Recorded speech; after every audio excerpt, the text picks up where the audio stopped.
Welcome to the Wolverine Confidential Podcast. I'm Andrew Kahn. I'm Ryan Zook. And I'm Aaron McMahon. Michigan added a new quarterback through the transfer portal. Who is Jake Garcia, and why did Michigan bring him in? We discuss that, a new addition to the men's basketball roster, recruiting news, and more coming up on Wolverine Confidential.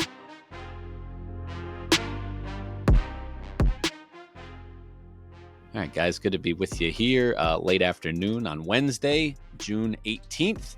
I am fresh back from my trip overseas.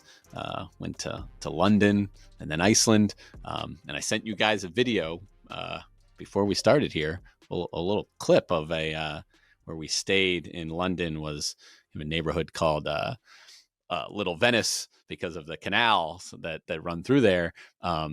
And there's a lot of boats that people live on, and there's some businesses as far as, little cafes and stuff. And then I came across one called the Boat Pod, which is, was it the Boat Pod or the Pod Boat? Probably the Pod.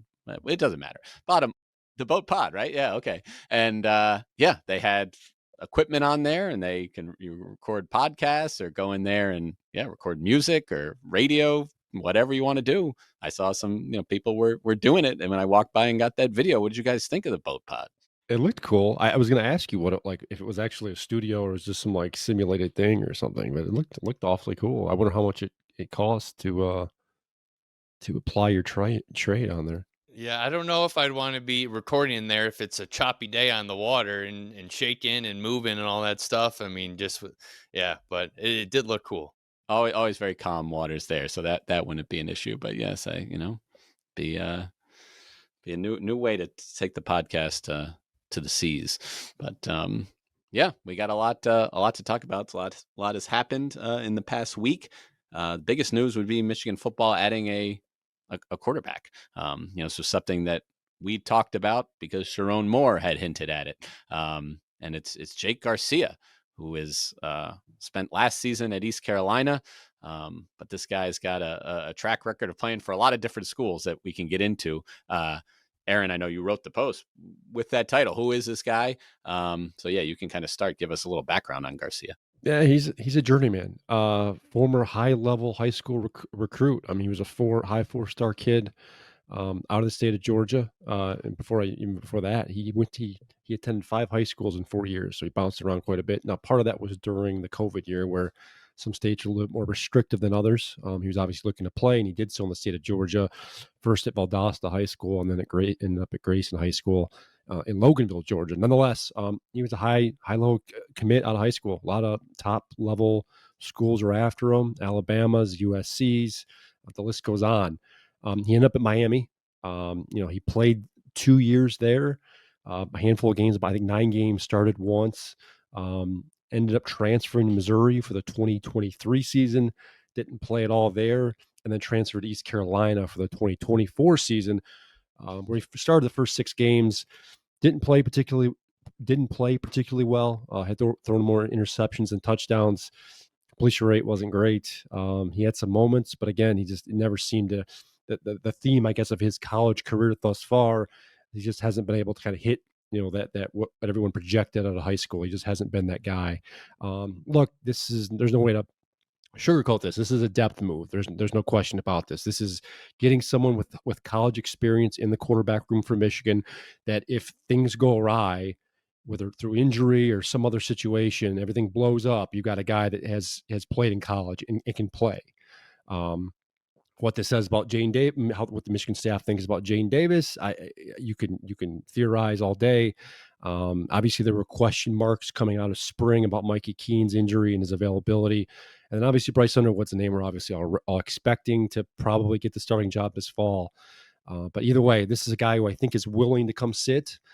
He's got an interesting background beyond even just the college aspect. He just him and his new fiance gave birth recently to a daughter, so he's got a kid. In fact, on his way out of East Carolina, their offensive coordinator even told the media that he wasn't even sure if Jake Garcia was going to play football again. He had other things to worry about in life. So this is kind of a landing spot for him, an opportunity to get a degree at the University of Michigan, an opportunity to play another year of football. Whether it gets into a game, I don't know. Obviously, if Michigan has its way, this will be the first and last time that we're probably talking about Jake Garcia. Yeah, I mean, I think if Jake Garcia is starting for any length of time for Michigan next season, it means that the season's kind of done off the rails, and probably any sort of championship hopes aren't alive anymore. But if he needs to come in for a half or a game, he can do enough to win a game against a mediocre opponent. I don't think you're going to be beating any top tier programs with him behind center. But like as we saw last year, you don't need if you take care of the football and you have a good running game and a solid defense, you can win a game maybe you're not supposed to win. So it's better than I think what their options were a week ago. But I don't think you're making this move to think, oh, hey, we have someone that is going to push for the starting job if everyone else is healthy. Yeah, I mean, as Aaron mentioned, I mean, the 5 high schools in 4 years, and now this is his fourth college in 5 years. So he has gotten around. The stats he mentioned again. Yeah, 8 touchdowns, 12 interceptions. It's like at a quarterback that would be a player that would be available this time. You're not shocked that the numbers aren't great. So yeah, it's more about why Michigan felt the need to bring him in. To me, it tells me a couple of things, and it's things you guys have hit on here, which they don't have a ton of faith maybe in the other guys outside of Underwood and Keene. Davis Warren would be a proven guy, of course, but recovering from the ACL surgery, so maybe it is more of an indictment on Jaden Davis and what they think of him so far, or maybe Keene isn't fully healthy yet, and they just need even a second guy. But yeah, you gotta have depth, and I guess that's what Garcia provides. That's just it. He's a depth piece, and look, he probably understands that coming in. I'm sure the conversation was had. Whenever you're transferring to another school, you obviously look at the depth chart and your situation for playing. It's important to point out that Jake did enter the transfer portal back in April, so he's been in there for several months now. I don't know what the interest level was with other schools. I don't know how many visits he took. So I don't know what the interest level was there. So this could have been just a last ditch effort for him just to play another year of college football. And look, there's no better year to do it with revenue sharing now coming into the mix, where he's actually probably going to get a paycheck. He will get some money out of this. And as I pointed out earlier, an opportunity to pursue a master's degree at a high level institution that could help him in the future. And as I mentioned, he's got family things going on there too. So I think it's a win-win for both sides. Michigan they felt like they needed more depth. Obviously, it was something Sharon Moore hinted at after the spring game that they may have pursued something. We thought that was kind of off the table as kind of the calendar turned to the summer. Yet he was still there and available, and Michigan decided to kick the tires on him, and they made a deal, and he decided to come. So again, he's going to be fighting for the backup spot. I think if Keene is healthy, he'll probably be the number 3. But again, I think when you look at the quarterback room at large right now compared to where they were last year, I think they probably feel like they're in a better spot now. They have more experience. They probably have a little bit better talent. And I think in an ideal world at the end of the year, they're not going to be looking back and saying the quarterback situation is what cost us. Yeah, it might be time to maybe start ringing the alarm bells a little bit for Jaden Davis. It seemed like last year it would have been an ideal time late in the season to get his feet wet in a game setting. Michigan didn't opt to do that, and then what we saw in the spring game, not a great performance from him either. Still young, still a former highly regarded prospect, but the fact that they're bringing in someone else isn't probably a good sign for him. And I did watch Garcia's highlight tape highlights this morning. And I mean, it's not like it was loaded with deep shots down the field that were right on the money. It's not like there wasn't many runs with him kind of running the ball at all either.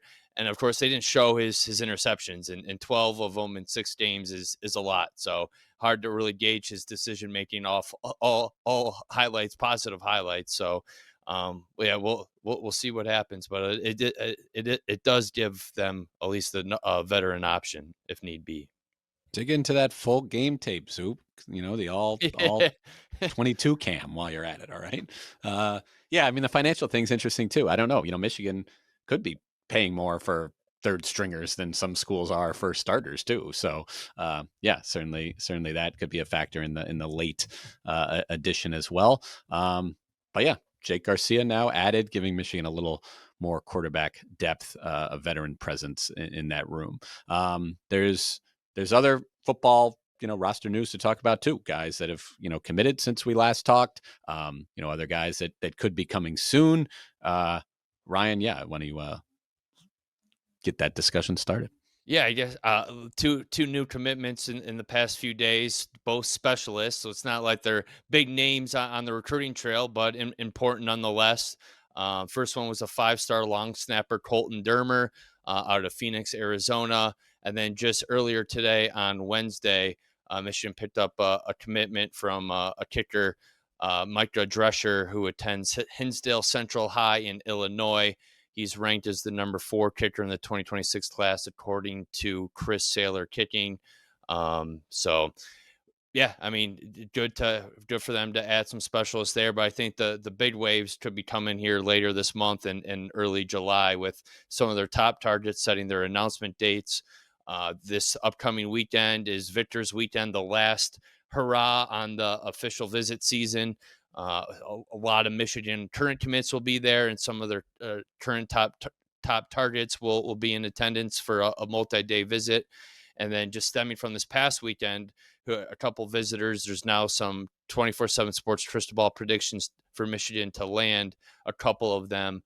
One of them is 4-star receiver Travis Johnson out of Chesapeake, Virginia, and then 4-star cornerback Andre Clark out of Richmond, Virginia, both top 200 overall recruits. Seems like Michigan's going all in on Virginia this cycle because their number 1 overall target, regardless of position, is Savion Hitter, the 5-star prospect and number 1 running back in the 2026 class. He just visited this past weekend. It sounds like Michigan hit a home run on his visit. He's still waiting. I think he's visiting Tennessee this upcoming weekend to complete his summer visit schedule. Ohio State and one other school's in the mix there. I'm blanking on the other, but it sounds like it's Tennessee and Michigan, the leaders there, and Michigan would love to land him. He's a guy that could be a starter, or at least a guy that's in the rotation right away. He's that good. So we'll see. It seems like Michigan's starting to finally get some momentum in the 2026 class after a slow start, but could be a summer filled with fireworks if they continue this momentum. I think Georgia was that fourth school for Savion Hider. But as you said, I think it's down to Michigan and Tennessee at this point. That would be a good get. Michigan hasn't. It's been a few years now since they landed a high level running back, and they've been in the mix for several guys these last couple of classes. Haven't really been able to seal the deal. So it would be not only a good win for the recruiting class, but I think just from a recruiting perspective and helping bring some of these, as you said, they're mining the state of Virginia quite well. They're trying to land some of these high level guys. So they're in a lot better situation. I feel like we're a broken record this time of the year. It seems like the last couple of years, Michigan's gotten off the slow starts from a recruiting perspective. And then as the summer has worn on, they've heated up. Now, part of that, I think, is part of maybe some of it was the recruiting restrictions, the coaches being unable to hit the road, giving some of these recruits or prospects pause about Michigan and whether they, where they fit there. But now that we're, knee deep in camp season and guys are coming to campus and reconnecting with the coaches and everything else, and the revenue sharing thing has been cleared up too. Schools know now what they're paying and what they have to dole out. So you're starting to see Michigan kind of, find their footing a little bit. They're starting to hit, they're starting to, roll here in recruiting. We'll see where things go, but things are looking up certainly for 2026. And you did mention that Michigan hasn't really landed an elite running back in recent cycles, or not many. And I actually went back here today and went and looked at the last 10 recruiting classes and all the running backs, and they've only had or signed 3 prospects that were top 100 overall recruits at the running back position in the previous 10 cycles. So as productive as they've been in the running game, it's not like they've hit home runs on the recruiting trail. I mean, yeah, you had Donovan Edwards, who was a top 50 overall guy, but another like Zach Charbonnet was only here for a couple of years before transferring to UCLA. Jordan Marshall was a top 100 overall guy. Had a big bowl game last year and is expected to carry a heavy workload next season, but still relatively unproven. So it will be interesting to see if Michigan's able to land a guy of Hitter's caliber, what his ceiling could be in Ann Arbor. And since we started this topic with the talk about kickers, just remind listeners Dominic Zavada still on the roster for this season, and it will be interesting. I kind of think I was wondering if like schools like Michigan will just go that route for their kickers and just keep getting proven guys from smaller schools and bringing them up. Now, obviously, eventually these guys have to, they're starting from high school, going somewhere initially, and maybe Michigan trying to just get ahead of the curve and get some guys right from there. But be interesting to see who's actually taking the field goal attempts from Michigan over these next 5-10 years, how it works with the transfer portal. It is, if you're a coach, you don't know if you want to obviously the rosters have kind of expanded a little bit, but obviously, so they can obviously give more players scholarships, but the rosters have come down. So you have to weigh, right? What do you want to bring a special team specialist, bring him on the roster and stash him for a year or two and let him develop, or do you, again, like you said, or do you go and find the proven guy that you can bring in right away and let him go? So it is going to be interesting dichotomy to watch, and it's something to probably ask Sharon more in the future next time we talk to him, and just in their philosophy and kind of identifying some of these specialists. And Michigan does have another transfer kicker coming in this summer too, in Beckham Sunderland, who is a transfer from Texas State. Very unproven though, but has a monster leg. He's trained by Brandon Kornblue, a former Michigan kicker, and Sunderland's actually his nephew. So wrote a profile of him earlier this spring, and I mean he's a guy that I guess he had a ton of offers once he entered the transfer portal. Hasn't kicked a field goal yet at the college level, but a guy with a lot of leg talent, former MLS goalkeeper who had to retire because of concussions, is now looking to kind of have a long career in field goal kicking. So we'll see what happens with him. He's going to sit behind Dominic Savada this year and learn the ropes and hopes to take over that starting kicking job in 2026. All right, we got a little bit of Michigan basketball recruiting news to talk about as well. Malick Kordel from Germany is going to be joining the team for this season. So he'll be a incoming freshman, maybe. It's hard to tell. Well, we'll see how the NCAA kind of decides on that. And again, eligibility and how many years you get to play is getting challenged all the time anyway. So in the short term, especially, it doesn't really matter, but it's possible he's deemed a sophomore out of the gate.